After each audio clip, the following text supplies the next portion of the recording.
आज की एक और बड़ी खबर है, सीएम वही लेकिन कैबिनेट नहीं। कल मैंने आपको बताया था कि गुजरात में सभी मंत्रियों ने इस्तीफा दे दिया है। आज शपथ हुई।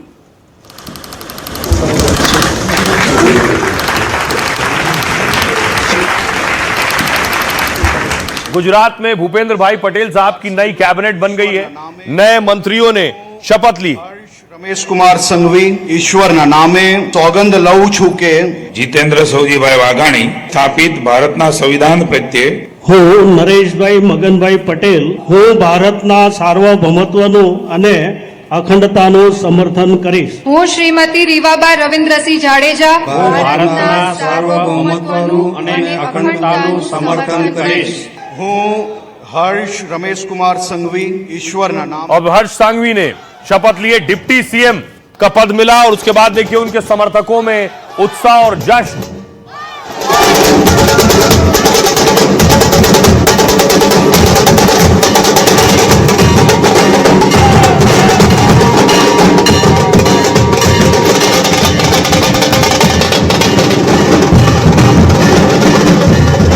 नई कैबिनेट और नए मंत्रियों की शपथ के बाद यह उत्साह था। दूसरी एक और तस्वीर देखिए, कांतिलाल ने शपथ ली तो उनके समर्थक जश्न में डूबे थे।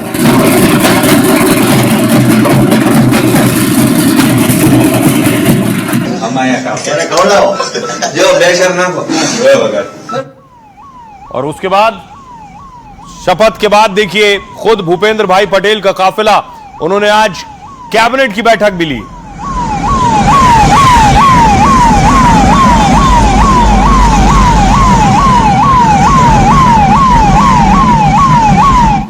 और नई कैबिनेट आज एक साथ बैठी। सीएम गुजरात के भूपेंद्र भाई पटेल ने अपने नए मंत्रियों के साथ बैठक ली। कई नए चेहरे हैं, इसमें से बहुत से लोगों को हटा दिया गया है। सवाल यही हो रहे हैं कि आखिर अचानक क्यों सभी मंत्रियों ने इस्तीफा दिया और नई कैबिनेट बनी।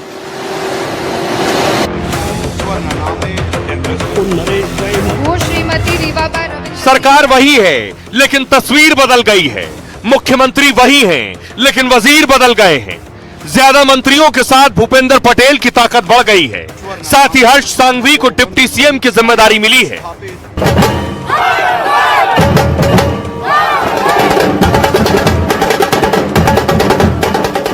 હું શ્રીમતી રીવાબા રવિન્દ્રસિંહ જાડેજા रविंद्र जडेजा की पत्नी रिवाबा भी मंत्री हो गई हैं। એને પ્રકટ કરીશ નહીં। એને પ્રગટ કરીશ નહીં। किसी को कुछ समझ नहीं आ रहा कि गुजरात में अचानक बदलाव का खेल एक बार फिर क्यों हुआ, लेकिन यह समझ में आता है कि 2027 में चुनाव हैं। शायद इसलिए जातिगत समीकरण का भी पूरा ध्यान रखा गया है। हर समाज को हिस्सेदारी की नजर से देखा गया है। और आइए आपको बताऊं नई कैबिनेट की शक्लो सूरत कैसी है, कैसे दिखती है कैबिनेट। यह है नए मंत्री। गुजरात में भूपेंद्र पटेल सरकार की नई कैबिनेट ने शपथ ली है। 25 विधायकों को मंत्री बनाया गया है, जिनमें 19 नए चेहरे हैं। 19 नए लोगों को जगह दी गई। पटेल समाज से सीएम समेत 8 मंत्री हैं। 8 मंत्री ओबीसी कोटे से हैं। नई कैबिनेट में 3 मंत्री एससी कोटे से हैं और 4 एसटी समाज से हैं। रेवाबा जडेजा समेत 3 महिला विधायकों को भी मंत्री बनाया गया है। सौराष्ट्र कच्छ से 9 मंत्री बनाए गए। मध्य गुजरात से 6 मंत्री हैं। उत्तर गुजरात से 5 मंत्री और अहमदाबाद से दर्शना वाघेला मंत्री बनी। दक्षिण गुजरात से 4 विधायकों को भी मंत्री पद दिया गया है। सबसे पहले हर्ष सांघवी ने शपथ ली, उन्हें डिप्टी सीएम बनाया गया है। पहले गृह मंत्री थे। गुरुवार को सभी 16 मंत्रियों ने सीएम को अपना इस्तीफा सौंपा था। गुजरात कैबिनेट में सीएम भूपेंद्र भाई पटेल समेत 17 मंत्री थे, 16 ने इस्तीफा दे दिया था। इस फेरबदल को 2027 विधानसभा चुनाव से जोड़ा जा रहा है और बताया जा रहा है कि कई मंत्रियों का प्रदर्शन कमजोर था। नए चेहरे लाकर बीजेपी सरकार का कामकाज बेहतर करना चाहती है।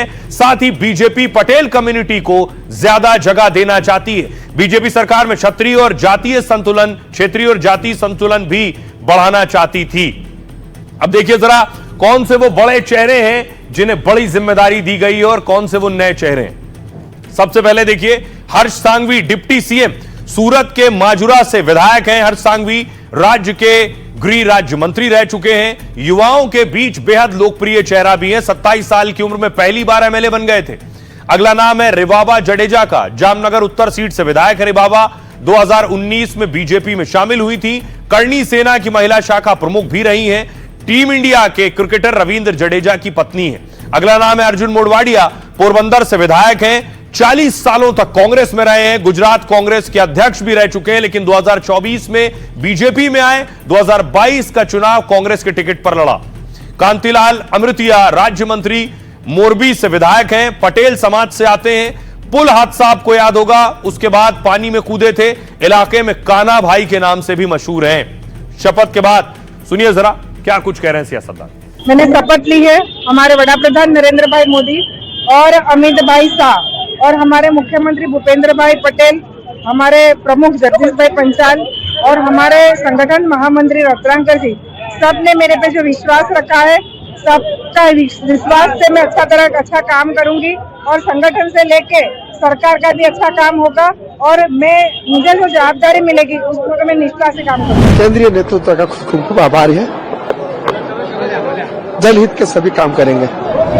પાર્ટીએ જે જવાબદારી સોંપી છે મંત્રી તરીકે સમગ્ર ગુજરાતમાં નિષ્ઠાથી કામ કરશે અને સારી રીતે કામ કરશે। हमारा राष्ट्रीय भारतीय जनता पार्टी का शीर्ष नेतृत्व का मैं आभारी हूँ। फिर से मुझे जिम्मेदारी मिली है और मेरा जो प्रदेश का जो शीर्ष नेतृत्व है उनका भी मैं आभार मानता हूँ। फिर से मुझे जिम्मेदारी मिली है। मेरा ये सौभाग्य है और ये भरोसा कायमी रहेंगे। वो मेरा कमिटमेंट पहले से था और आज भी है। मूल्यनिष्ठता और सत्यता ही मेरा मंत्र है। बस इसके साथ मैं चल रहा हूँ।